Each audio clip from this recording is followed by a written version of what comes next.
আপনি আপনার ব্যস্ত জীবনটাকে যদি একটু সুন্দর করতে চান, তাহলে আমি বলবো আপনি নিজের কম্পিটিটর হয়ে যান। মানে এতদিন আপনি যাদের সাথে প্রতিযোগিতা করেছেন সব থামিয়ে দেন।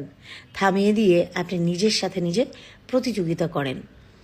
আমরা চাই মানুষের সাথে চ্যালেঞ্জ করতে, মানুষের সাথে একটা চ্যালেঞ্জিং পার্টনারশিপ তৈরি করতে, বাট নিজের মতো এত সুন্দর একটা মানুষ থাকতে আর আরেকজনকে কেন লাগবে ভাই চ্যালেঞ্জিং করার জন্য?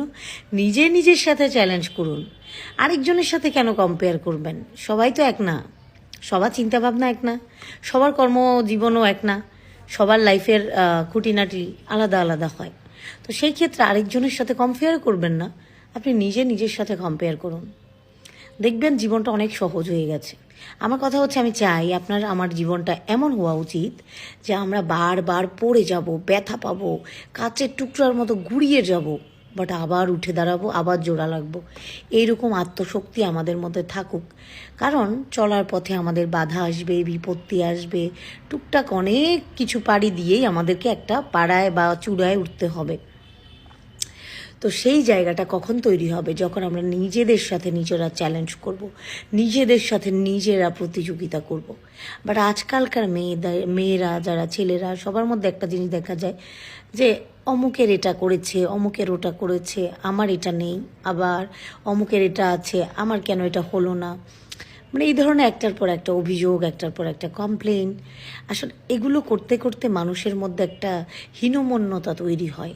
তখন মানুষ আস্তে আস্তে আস্তে আস্তে তার যে মানসিক যে একটা শক্তি সেটা হারিয়ে ফেলে, একটা প্রেশারে থাকে সে সব সময়। আর একটা সময় পর সে নিজেকে দায়ী করা শুরু করে যে কি করলাম, আফসোস, আমার ব্যর্থ জীবন, আমি কিছুই করতে পারলাম না, আই এম লুজার, আরও ইত্যাদি ইত্যাদি। বাট আপনি এগুলো থেকে বাঁচার জন্য একটাই রাস্তা আছে।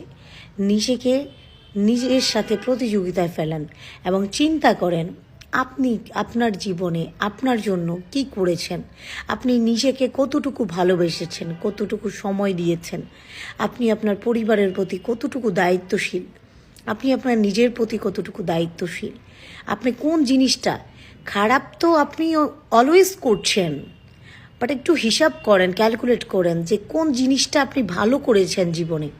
একটা ডায়েরি নিয়ে বসেন, তখন সেখানে কাউন্ট করা স্টার্ট করেন যে নাম্বার 1 এটা আমি ভালো করেছি ছোট থেকে বড় হওয়ার পর, নাম্বার 2 এটা আমি খারাপ করেছি।